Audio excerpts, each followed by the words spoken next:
बिना मोबाइल के तो हम तो अनाथ हो जाएंगे ना। देखिए भाई क्या हो रहा है, हमारा भाई बंधु के साथ क्या हो रहा है, देखिए ना हाईवे पे वो लोग चुपचाप हाईवे पकड़ के जा रहा था और पुलिस के लोग ऐसे कूद रहे, उसको ऐसे कूद रहे जैसे देश के नागरिक नहीं देश के दुश्मन। बताइए, कुछ लोग डर के हमारे हाईवे छोड़ के एकदम रेलवे की पटरी पे आ गए थे। बोले हम रेलवे की पटरी पकड़ के गांव जाएंगे। जा रहे थे, रेल चल न रहा था, रात को वो थक मार के चलते चलते वही पटरी पे सो गए। अच्छा मैं पता नहीं कहां से एक मनुष्य तेरे ना गए 14 लोगों के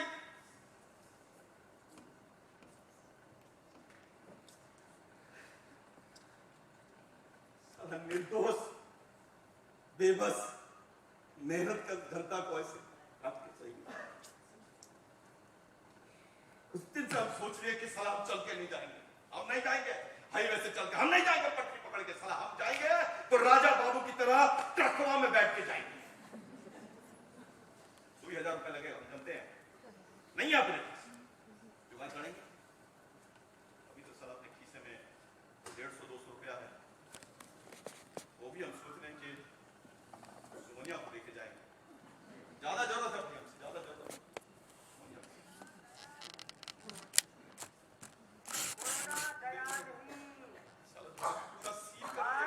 जेल जैसा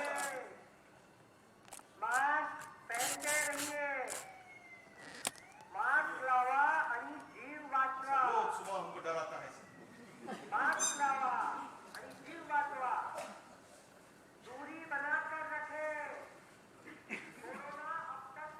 ऊपर से वो बीएमसी का बाबू लोग ऊपर से नीचे तक प्लास्टिक पहन के आता है तो दरवाजा ऐसे खटखटाता है जैसे मौत खटखटा रही है। ये दस्ताने और उस नकाब वकाब देके चला जाता है, इतना जमा हो गया कि हम तो दुकान खोल सकते हैं। ये भी हम सोच रहे हैं कि अरे सुरक्षित रहेगी ना भाई, नहीं ये औरत हमारी दिलो जान है। मेरे कान में जब मराठी में बोलती है ना, हमको ऐसा लगता है जैसे गाना है, वैसे दिखती है ना तो हमको पानी पानी हो जाता है। ससुरी का हाथ बहुत खूबसूरत है, मजदूर है ना, लेकिन आंखें कितनी मुलायम, आंखें कितनी मुलायम, देखती है हमको हमको पूरा पड़ रही। माथे पे एक तो चोट का निशान है, वो हरामजादा पति उसका पत्थर से मारा था उसको, उसका अच्छा चेहरे पे जब हाथ फेरते हैं ना ऐसे करके हाथ फेरते हैं, हमारा उंगली उसकी चोट के निशान पे लगता है ना, हमारा खून खौल उठता है, मन करता है साला केतुआ दबा दे आराम से। तो गनीमत है कि पहली मर गई, कटर में गिर, बेवड़ा था ना, बहुत दारू पीता था साला।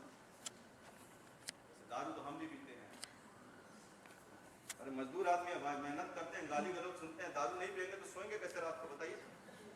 लेकिन अभी प्रॉब्लम ये हो गया ना सुमनिया की वजह से, हमने मुंह से कभी दारू की आती है, ऐसे ऐसे ऐसे ऐसे सुबह के पीछे हट जाती है, हम छूने जाते समझ जाती है,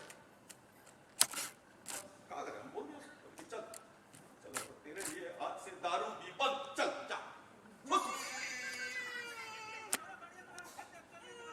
सुन रहे हैं, धन्यवाद आप फैमिली, चल एक तो परिवार बचा था, वो भी गाँव जाने का सोच रहा है, हमको नहीं पूछ रहा कैसे जाओ, उसका छोटा छोटा बच्चा है, पूरी माँ है, हमको पूछे उससे, हम बोले रतनवा अच्छा ना तेरा इतना छोटा छोटा बछुआ है रे, तू कैसे जाएगा गाँव को लेके रे?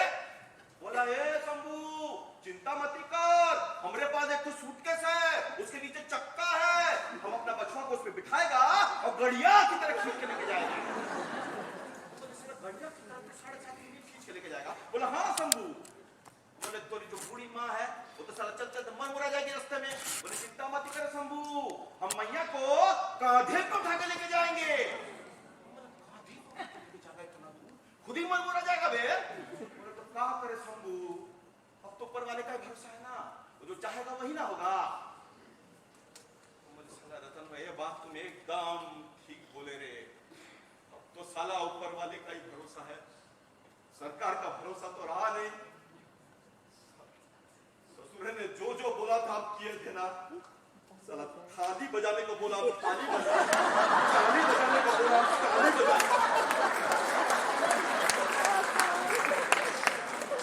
मोमबत्ती जलाने को बोला तो मसाल तक जला दिया। ऐसा हुआ अरे किस दिन में कोरोना भग जाएगा, भग जाएगा, जानो माल भग गया, कामकाज भग गया, कोरोना नहीं भगा। अब बोलते हैं ये धरती विश्व का सबसे खतरनाक जगह बनने वाला है। साला हम क्या करें बे? हम कैसे बताएं सुमनिया को इस बात? हमें हिम्मत नहीं होती उसको सच बताने की। नहीं, गांव में हम जंगली सुअर से भी लड़ जाते हैं, लेकिन यहाँ सुमनिया को देखते हैं ना तो हमने गीला खरगोश बन जाता है। नहीं वहां पे चिल्लाते चिल्लाते नहीं है, आवाज नीचे ऊंची नहीं करते, बहुत कमजोर है, इसी है उसका ये कलाई है ना, नीम की टहनी की तरह जानते हैं। एक बार तो हम उसको भी डॉक्टर के पास लेके गए, बहुत खांस फूस रही थी, हम दिखाने के ले गए, तो डॉक्टर उसको देख के बोला कि तुमको तो टीबी है, तुमको टीबी है, ऐसा बोल दिया उसको। डर गई, बोले डर मत रहे, हम है ना, तेरा ख्याल रखेंगे, खुश रखेंगे तेरे को। ऐसा जवाब नहीं उसको, कैसे हम जवान से हट जाए?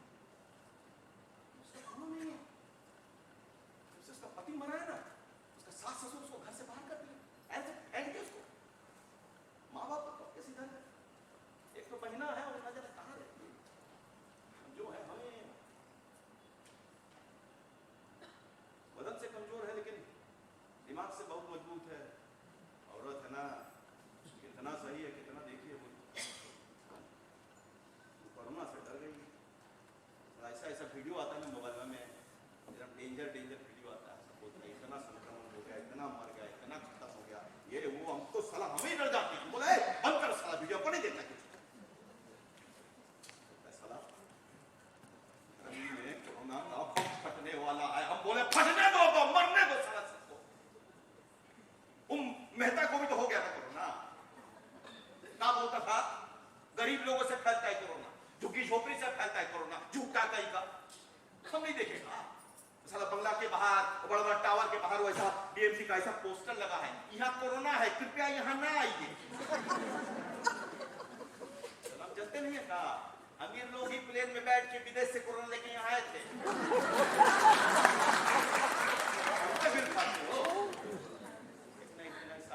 बड़का लोगों को बड़का अस्पताल में भी जगह नहीं मिलेगा, ऐसे सड़क पे रिंग रिंग मरो, तब नहीं पूछना।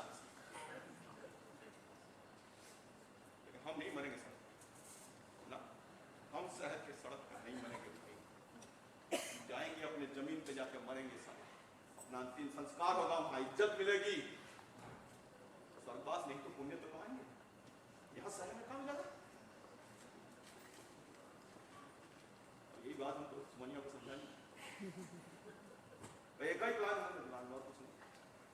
वो कहा है कि अपने घर में एक फल वाला है अपने बगल के गांव का, वो साला पूरे शहर में फल का सप्लाई करता था, बढ़िया बिजनेस था उसका। लॉकडाउन के चक्कर में पूरा बंद हो गया।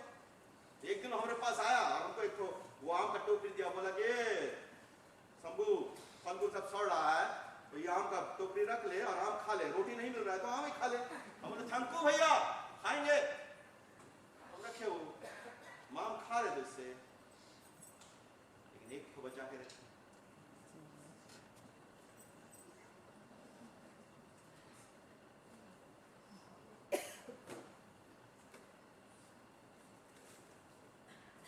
बड़ा वाला पीले रंग का हाफूस, सोनिया का हाफूस बहुत पसंद। रात को छुप छुपा के आएगी ना यहाँ पे, ये हाफूस उसको देंगे, ये सोनिया अरे हाफूस में रात बिठाएगी, रस का फुहार होगा, उसका दिल एकदम भर जाएगा, और यार मुस्कुरा के हमको ऐसे देखेगी, हम बोलेंगे उसको ये सोनिया हम ना अपना जान परदेश छोड़ के देशवा जाने का सोच रहे शायद अभी पक्का नहीं है। मुझ बिन बिरहनिया के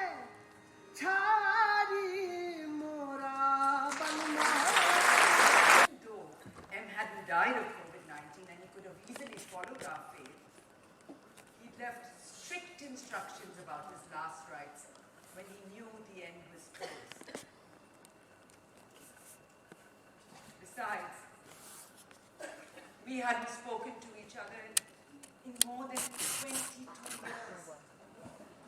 No, not exchanged a single word. Not even when our lovely daughter got married or our beloved son. Em had left me by then. Just like that, left. For that one. I never used her name. That one was good enough. I hadn't seen her since that awful afternoon when Em had come with her to what was our living room, Em and mine. He'd come pleading for a divorce and brought that one with him. Why? I had screamed and almost pushed her out of the front door. But Em had stood like a shield in front of her and asked me to step aside. What could I do? I lost all control. I called him names. I called her names. I pointed to the portrait on the wall, the portrait of Em and me and our children when they were just little toddlers. See this? See this? I cried. You're breaking up our beautiful family. You're breaking up our beautiful life. What sort of a woman are you? Have you no shame? And then I'd pull myself up and I'd stuck my breasts out at her, allowing my cleavage to show through the deep neckline. Yes, I wanted her to see. I wanted her to see what Em had seen in me for all these years. Oh, I was a beauty, admired by society, respected for my lineage. I had money, position, looks, everything. All the reasons why Em had pursued me till I had said yes. Of course, his lineage was impeccable too. And what was that one? A nothing, a nobody. You know, frankly, no background, no legacy, and absolutely no looks. She was just what we call common. You know, Em was such a snob. What could he have possibly seen in her? I was completely baffled and livid. Em and I had always represented the upper crust of our small community. We were the couple, admired and envied by all. Our cars, our soirees, our art, our homes. Yes, we had it all. That one was just an upstart. And he'd fallen for her? What could she possibly have to hold a man of such taste and refinement? Em had always loved me in pearls. That one liked diamonds, you know, the bigger the better. The kind NRI women wear to impress other NRI women. I just found it all so vulgar. At home, Em had always loved these Western-style dinners, you know, a change of service, silver flatware, English crockery, that sort of thing. He loved his creme brulee, his bread and butter pudding. Sometimes after dinner, maybe even a little Cointreau or a puff of his favorite Cuban. That one was more a butter chicken type. Probably served gajar ka halwa. Really, I mean it. I simply couldn't understand. What had he seen in her? I mean, could they even go to concerts together? Could she even pronounce concerto? Or know what it meant? I just couldn't understand it. She probably liked ballet or some Bollywood.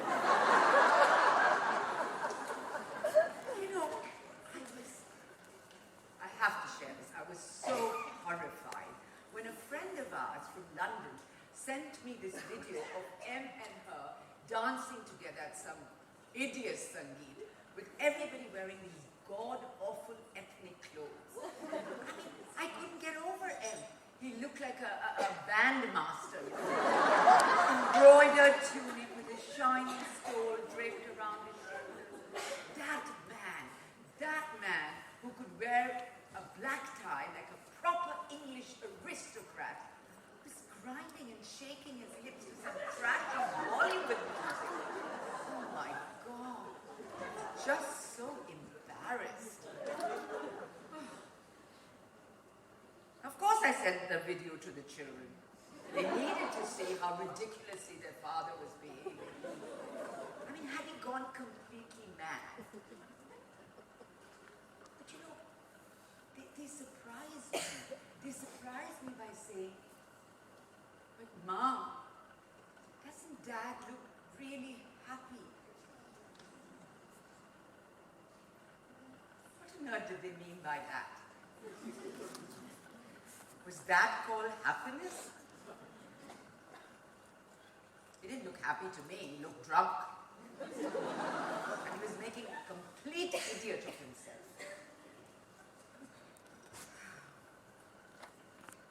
When M fell ill in London, I didn't touch either. I heard she was in charge of everything, fixing all the appointments with the Harley Street surgeons and all that. Well, good for her, I thought. At least she's paying back for a luxurious lifestyle by behaving like his nursemaid. Of course, the children kept visiting their father in London, and they couldn't help but keep bumping into that one. But my children had been raised very well. They were polite, they were courteous, they didn't want to upset their father. Initially, I would bombard them with questions, you know, about how things were between them, how the whole setup was. And then I realized a funny thing. They didn't really want to talk about it. And so I just stopped. But when M moved back to India and into his palatial penthouse, that's when I began to feel really awkward. I know, you're going to say Mumbai is a huge city and all that, but frankly, there's just a few families that count socially, like ours. You know, we meet the same set at the club, at the races, over lunches, over dinners, of course at charity functions and art auctions and all that. Fit. Just so utterly gauche. As long as they'd been in London, I didn't really care. It was all right. But now, this was a little too close for me to pretend like I didn't care. And mind you, it was not about the divorce settlement. No. Not about the cash, not about the heirloom jewelry. M had been more than generous. He'd given me everything I'd wanted and more. He'd even taken care of the children and settled them really well. No, it was just, just the acute embarrassment of running into them somewhere. And because of that fear, I just stopped going out. Of course, the children kept visiting them and they kept their meetings from me, silly things. I could easily find out from my old cook who now worked for them. Or from M's old driver whose son now worked for me. Or even from the jeweler. The jeweler would tell me what that one had ordered and we'd have a really big laugh at her taste. I mean, she just didn't belong to our world. And that's what bothered me.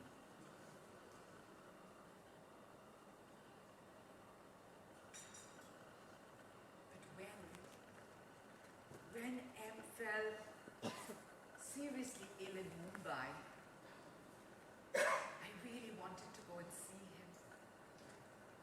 But of course I stopped myself. I couldn't bear the thought of bumping into that one. I heard Shobha, she was there all the time. She barely went home to change and then she was back again, keeping her vigil by his bedside. And if she was gone, even for an hour. He would kick up a huge fuss. He would summon the nurses. He would keep asking for her. Not once did he call my name or ask for me. The children told me that M had become very frail and shrunk to half his size. I longed to go and sit by his bedside and sing him one of his favorite arias, or even play one of his beloved symphonies, something that one couldn't possibly do or understand. He used to say I sang like Celine Dion. Even though mine was not a trained voice. I mean, I was no Maria Callas, I knew that. He used to even say I looked a bit like her. It was such a flattery. And of course, he could certainly belt out Dean Martin and Frank Sinatra numbers. And you know, the two of us jiving together on the dance floor, oh boy, that could really pull in an audience.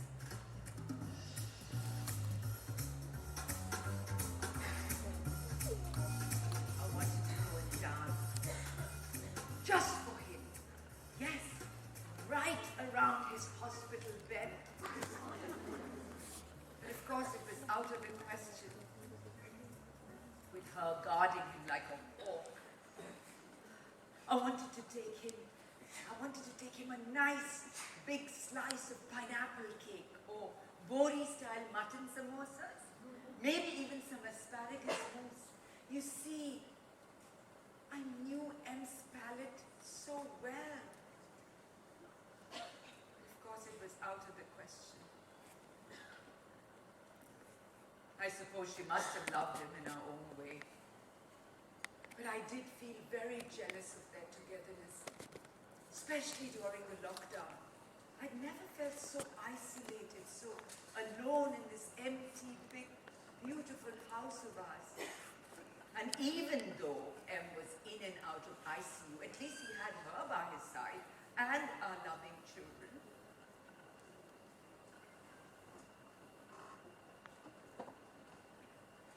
And then came the news that M had slipped away.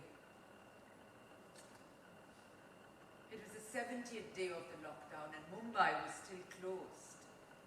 You know, all those checks and nakabandis with the cops stopping cars, asking nosy questions, all that was still going on and on and on, and I was just as fed up as everyone else. When my son called to say that M had slipped away, I sighed and I said, nothing. There was nothing to say and everything to feel. I disconnected and I asked for some green tea and I looked at our wedding photograph. How beautiful and gorgeous and young we looked. No, I didn't feel sad. I just felt empty and numb. I looked at my nails. I didn't have any nail polish on. My polish had all chipped. And I always loved perfectly manicured nails. I went to the mirror in the ante-room and I looked at myself. I had no nail polish or nail paint. This ante-room had been our favorite room for aperitifs before dinner. We'd listen to some Chopin, we would discuss a play or a film that we'd seen. We'd laugh at one of our funny relatives, and then we'd go down for dinner.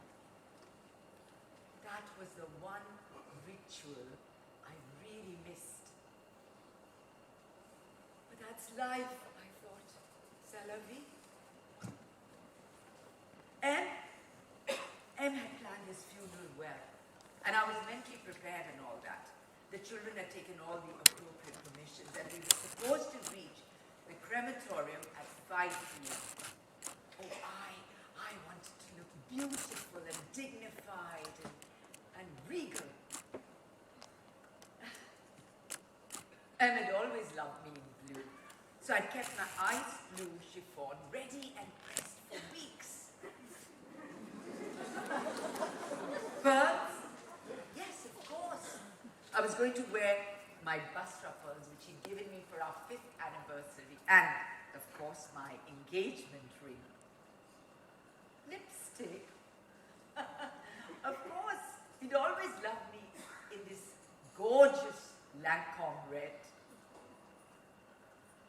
But my hair was at its worst. Oh my God, the color had faded and the perm had grown out. And I was looking my worst. I'm not joking. Suddenly I was filled with diffidence. What would that one turn up in? What if her hair was neatly styled and trimmed with no roots showing? What if her nails were perfectly painted? What if she'd been gymming all through his illness and her body was in great shape? Would she dress as much for him as for us? And wear something ice blue and overshadow me?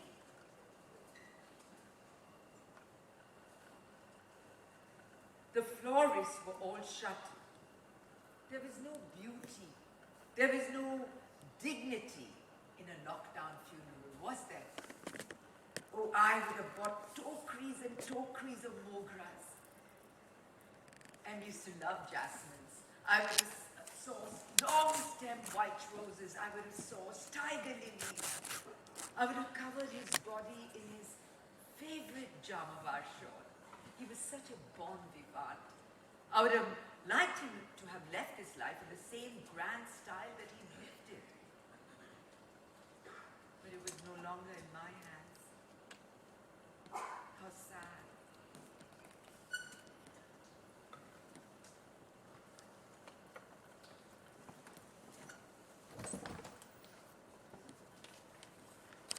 Driving the 5-odd kilometers to the crematorium, I looked out at Mumbai's deserted streets. The roads were as stripped of crowds as my heart was stripped of emotions. I looked at the sea past Marine Drive. There were no lovers sitting on parapets. Mumbai had no love left. M had died. Hundreds were dying all over the city. Mumbai itself was dying. And let's not just blame the virus. There was something much worse corroding the city. Hate. I was filled with dread. What if that one spotted me before I spotted her?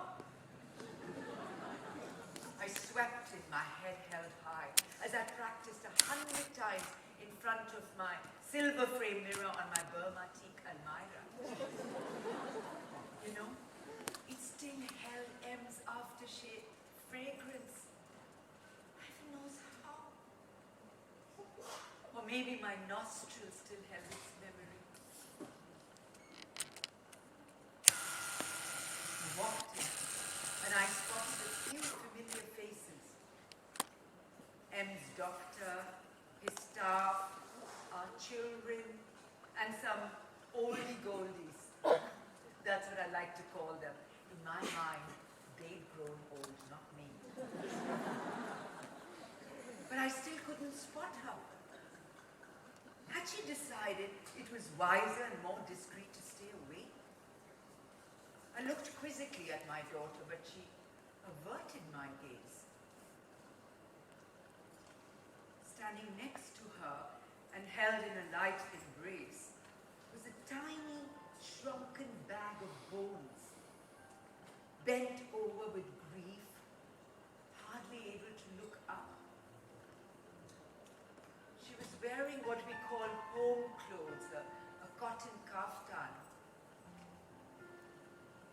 hair was in an untidy bun with these little thin grey strands framing her thin face.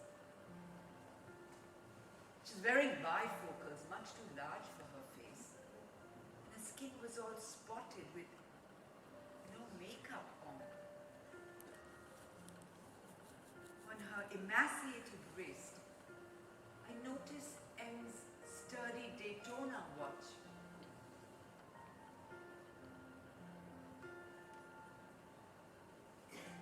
Why would that woman be wearing M's watch? Unless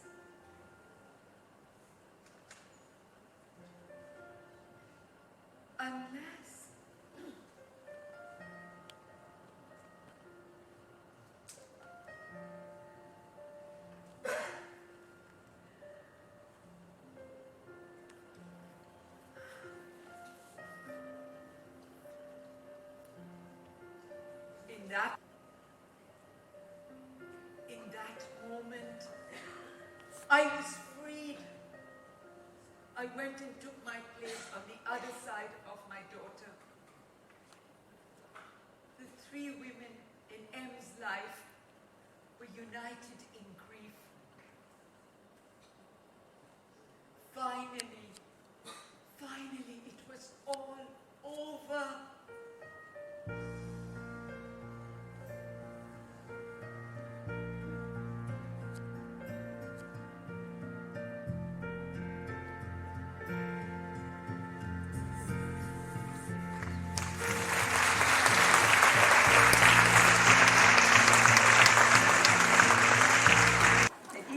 Talented and very versatile Lilette Dubey.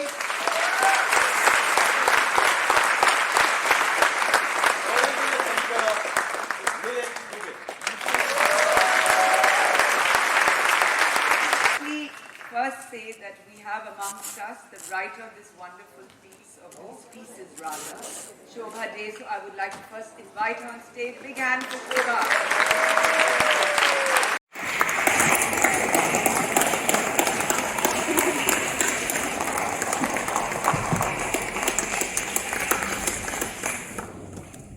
Namo Bengaluru.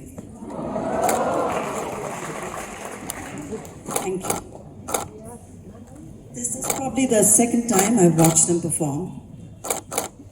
I was moved the first time, made a total idiot of myself, wept, couldn't say a word when they called me on stage. I fell into her arms, I fell into Joy's arms, I fell into Ira's arms. I was overwhelmed, and I am even today. People ask me, why did you write this? Why did you write these stories? It's really hard to explain. The world went through something so cataclysmic, so troubling, so disturbing. And here we are, almost exactly 2 years later, coming out of it and facing another kind of war. So, what does one do to cope? I'm sure all of us had mechanisms that saw us through the crisis. For me, words have always been my solace, my companions, my love. And I found them once again that I could hang on to that. It wasn't just words, it was emotions of a kind that were very new to me, very alien. And I started to write these stories organically. I wrote 26 of them in 4 weeks. It was like that. It was like a torrent of emotions. And each one was written in the first person. So they were all monologues, occupying different people from different strata of society, men, women, children. Some of them were extremely hard to write. It was cathartic, as I am sure it is when they're performing it.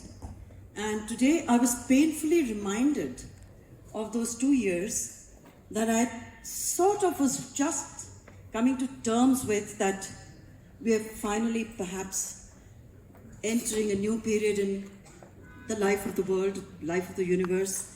Things are only going to get better from this point on, which I still believe they will, and we will overcome this too, all of it. So when I see an audience like this, over 1,000 people, in a city I love, that I've been coming to for over 40 years, and I'm here with wonderful, Lilette is primarily a friend, also for over 40 years. And through her, I've got to know. Oh, no. Oldie. Oh, the most beautiful. It has nothing to do with old or gold or anything. You're platinum and beyond. Good to me. And then I got to meet Joy, and I got, of course, Ira and my children have grown up together. So it's just overwhelming to be here.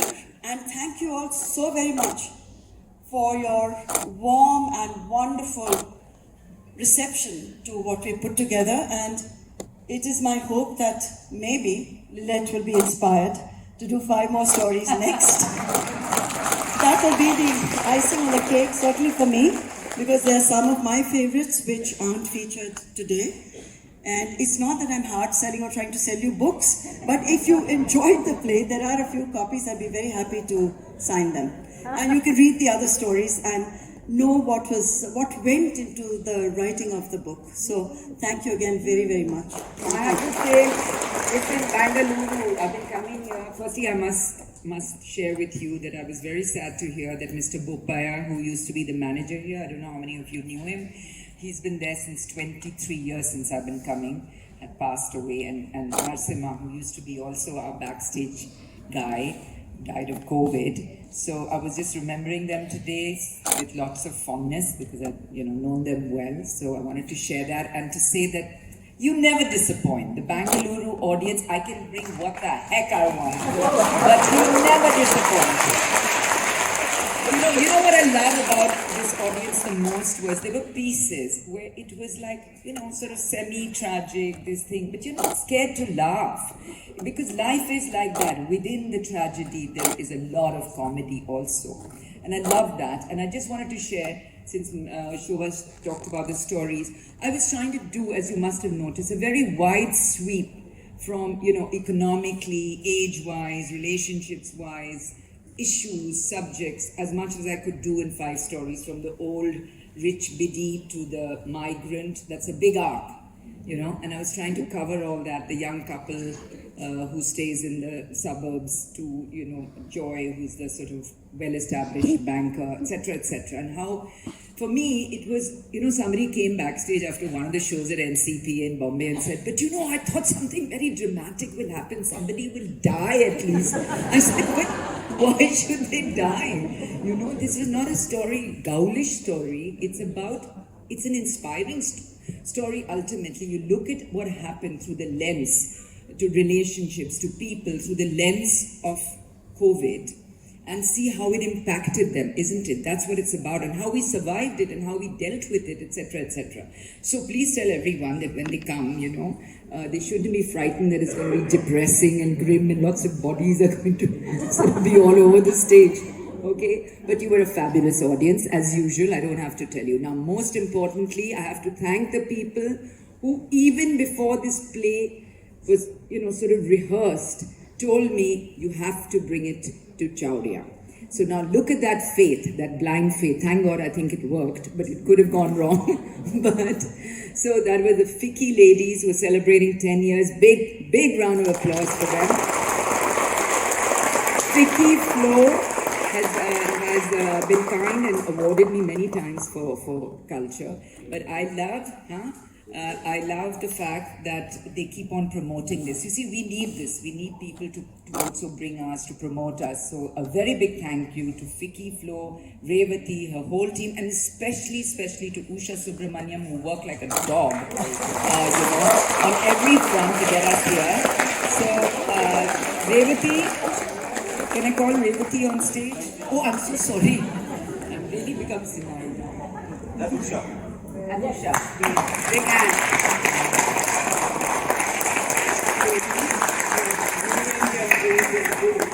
Such blandness. another lovely, lovely evening. Thank you so much. We'd like to give a small something to you. Is this mic on? Your mic is on. Listen to me. Done. Oh, goody.